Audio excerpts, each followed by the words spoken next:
Hello and welcome back to a Kooky Corner of YouTube, where today we're going to be looking at how to make these felt donuts, which I think are really cool. I saw them online on YouTube on someone's channel, which I will link down below in the description, so do check that out for the original source of my inspiration. So we're going to go through how we're going to make these beautiful donuts. Obviously I've used certain colours, but you can pick whichever colours you like. You could perhaps make a chocolate donut if you wanted to, or a gingerbread one. This is kind of a biscuity coloured felt that I had in my stash, so we're going to use that for this one. This is one that I've already made, obviously, testing it out to see how it works, and I'm really pleased with it. I'm going to be using this one as a pin cushion for my needles and pins, which I think is a really good use for this, but obviously you could just use it as a decoration if you wanted to. So let's get started.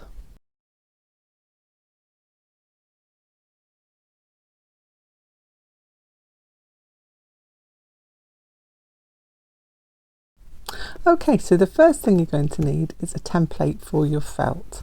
Now you can obviously use anything that you have on hand paper wise to do this. If you want to make more than one, I suggest you do this in either a light cardboard or some of the waste plastic that you might get from packaging, because that makes a nice everlasting template.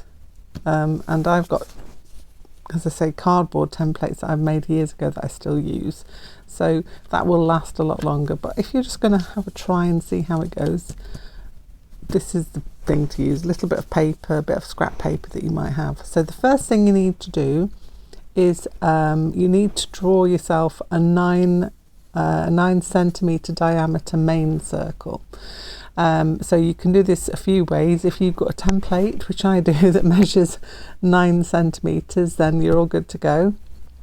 The other way you can do it is with a set of compasses, and the radius, so the bit from the very center of the circle to the edge, so that bit there would be 4.5. So you need to set your compass at a 4.5 and then draw yourself a 9 centimeter circle and check to make sure that it's 9 centimeters.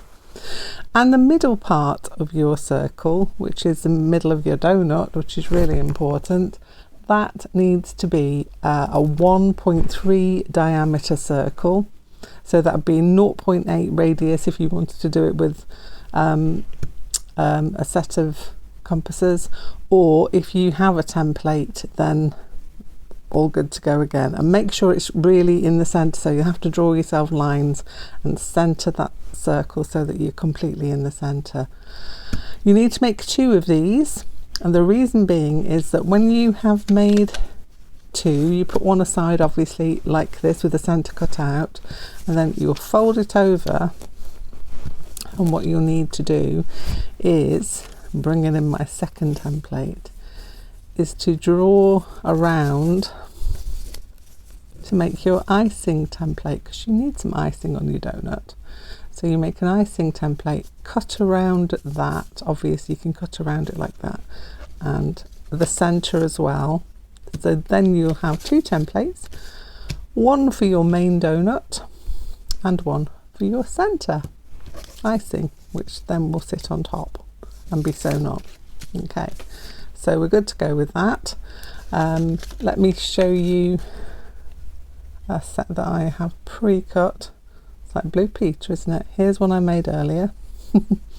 So what you will need is 2 of these, because you need a top and a bottom, obviously, and you will need 1 of this one, because this will then sit atop of your first piece. And what we're going to do is to get some thread and to stab stitch around the center part of that to fix that in place. Now if you want to, you could either pin it or you could use a little clip in order just to keep that in place. I've got these beautiful little clips here, so that would go clipping onto there. I can't do this one-handed. Oh, I can.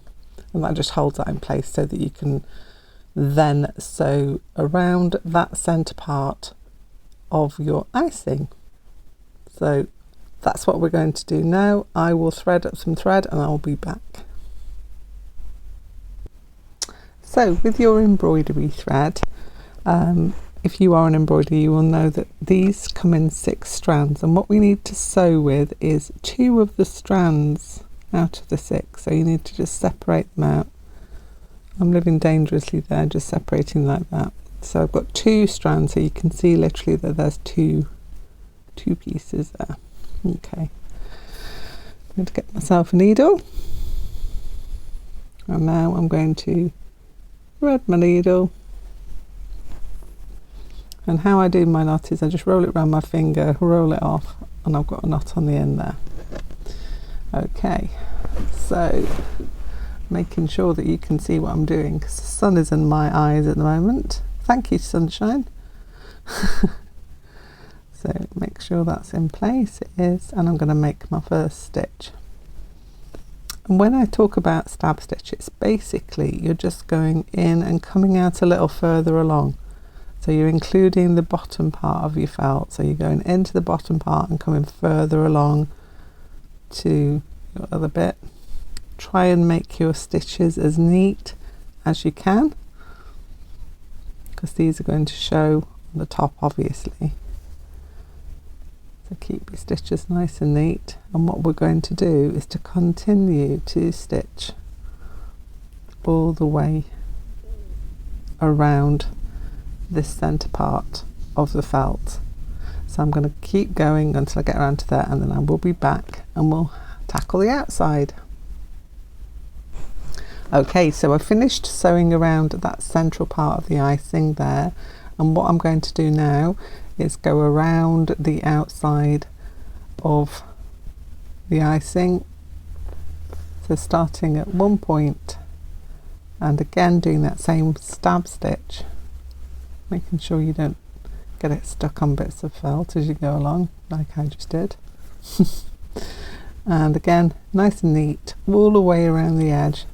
You're just going in from the brown felt and out in the icing felt, and just moving it along when you're in the brown felt, so you're coming out a bit further along.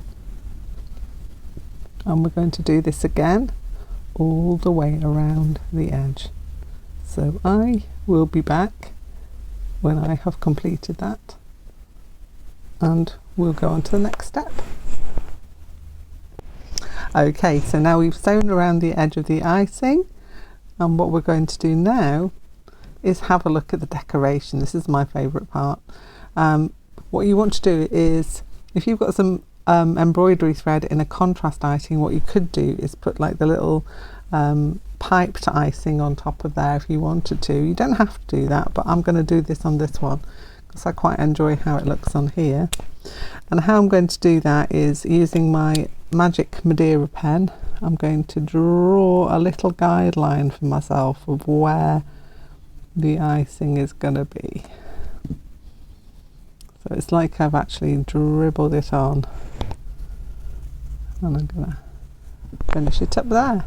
Doesn't have to be the same every time, it can be different each time. So my icing, because this pen is quite warm in here, so this pen's fading, but I've got a general idea of where it's going to go.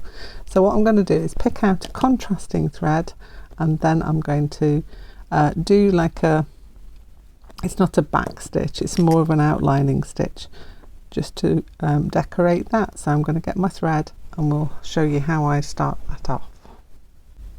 So for the piped on icing, I've decided to go with this variegated thread, which has got kind of blues and greens and teals and things like that. So I'm going to measure myself off a length. Got my handy dandy embroidery scissors here. You may have to do a few lengths of this. What you don't want to do is cut off too long a piece of embroidery thread, because that is sadly that will tangle more than it should, so you may have to do a few passes with this. Also, trying to thread a needle on camera, always great fun.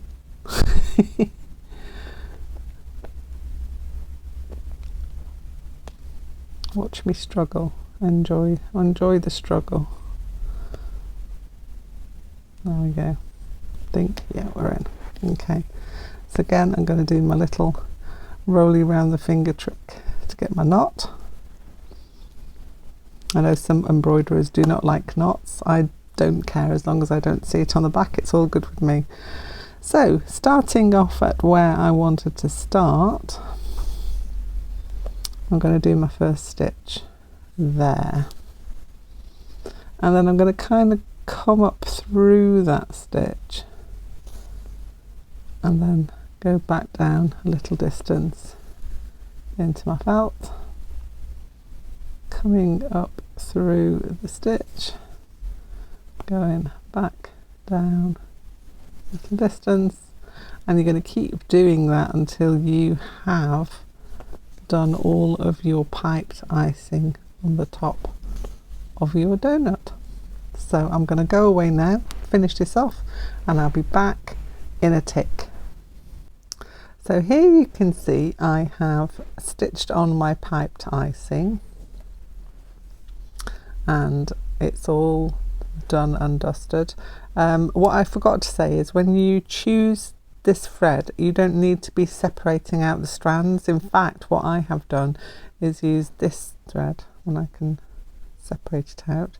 It's a DMC pearl thread, and basically this one is not one that you separate out. It's quite a thick thread.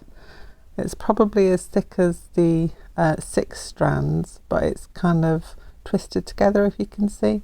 And this one's a variegated one. You can get ones that are like solid colours as well, so you just pick whatever you like. You could also have some ribbon on there and just couch over it if you wanted to.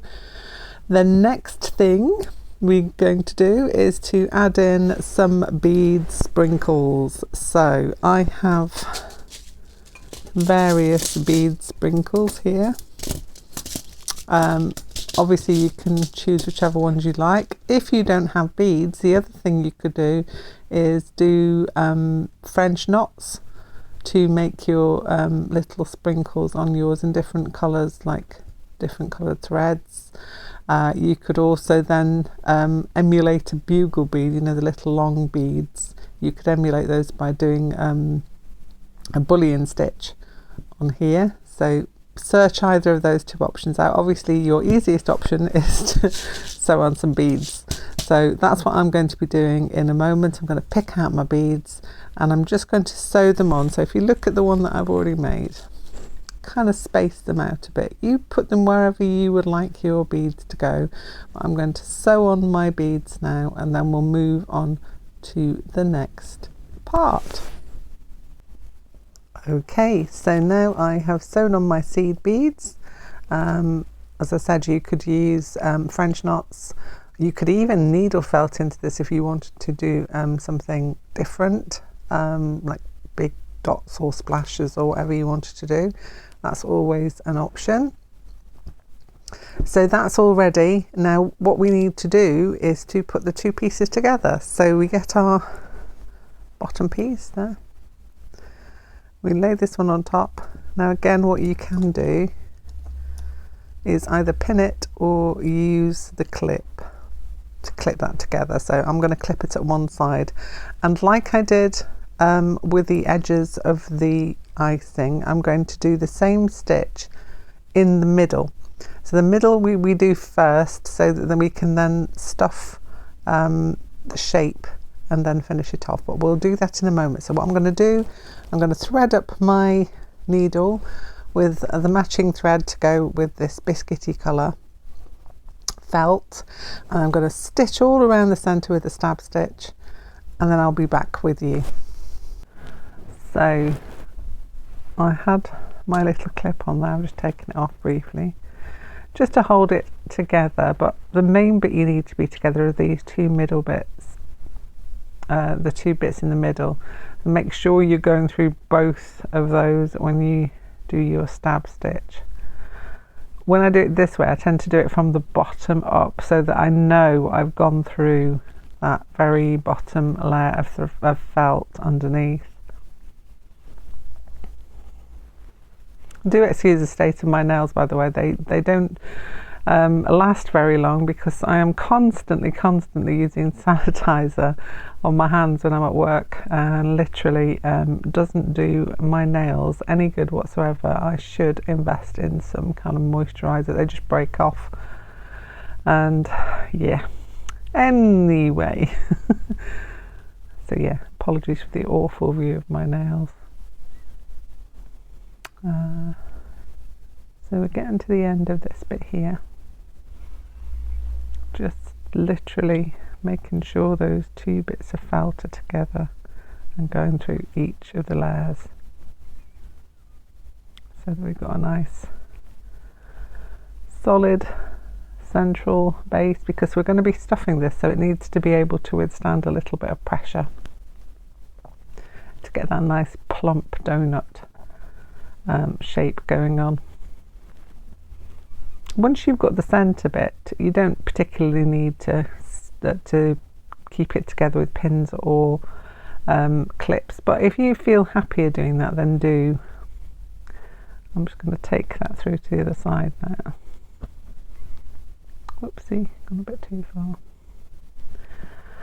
And literally go into a thread, wrap it round just to knot it off a couple of times, pull a knot down and snip. Actually, shouldn't be using my paper scissors, should be using my embroidery scissors. Tut tut.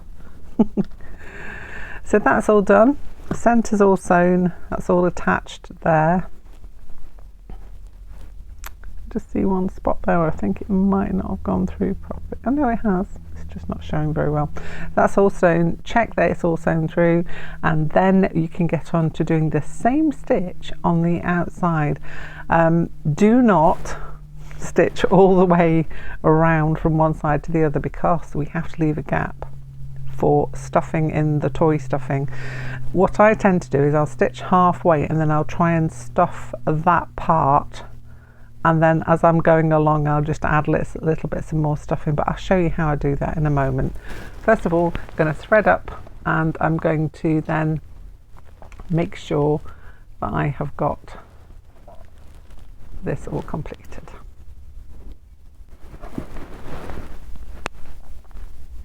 So it's the same as before, we're just doing that over stitch or stab stitch or whatever you call it.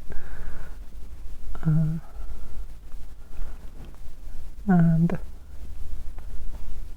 making sure that we go through both layers as we did previously. I'm coming up from the underneath to the top. Do it the other way around if you like, it's completely up to you. So you can see that's getting attached now.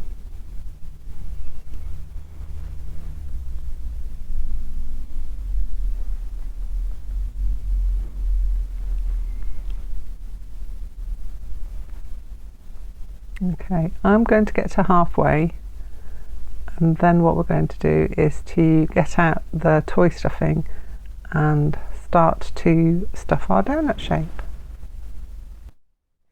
Okay, so I've stitched halfway round, and what I'm doing now is with my toy stuffing, I'm going in from the side. I also have a handy chopstick which helps me push it down. Now you need this to be quite firm. Obviously don't overstuff it or your stitches will start to pop apart, hopefully not. But yeah, quite firmly. If you see this one, it's quite a firm, not lightly stuffed, so you need to pack it in. And now I've got that in there, what I'm going to do, actually I'll put a little bit more on this side. Oop, did you wobble there? Sorry people, I feel a bit sick. There we go. It's alright, my chopstick caught the edge of my recording. There we go. Okay, so you can see that's quite substantial now. It's taking this donut shape. And what I'm going to do is I've got my needle all threaded up, and as I go around I'm going to add a bit more stuffing into where I've stitched, just so that when it gets to the end bit I'll show you what I'm going to do to finish it up. But yeah, as you go around now, just keep adding stuffing in as you go. I'm going to do that and I'll be back in a moment. Okay, so we're doing the last few stitches now. My needle, make sure it doesn't come off its thread. If you can see, I have literally stuffed it right up to the edge. I've pushed it down with my chopstick to make sure it's well and truly in there. Just keep tucking the ends in. Sometimes they try and pop out a little bit, just give them a push down. And then we're finishing up with the final few stitches. Last one. When you get to the last one, I go up and through, and then I'm going to wrap round the needle a couple of times to knot it, and then what I'm going to do is take it back through so that we lose the thread on the inside, and then trim it off. The bits of thread away. Just give it a little bit of a squeeze round to distribute the stuffing, and we're all done. We have got beautiful, beautiful donut. But we have two now, and the best thing about these is that they are calorie free. Can't imagine what it's going to be like to eat a woolly donut, but I can just admire them and watch when people try and steal them to eat them and find out they're not real. Anyway, that's the make for this week. Please do like and subscribe if you have enjoyed watching this, and do pop back later in the week where I will have another video. More than likely it will be a needle felting video, so if you're interested in some more needle felting, please do pop back, and I will see you soon. So have a nice rest of your week. Bye.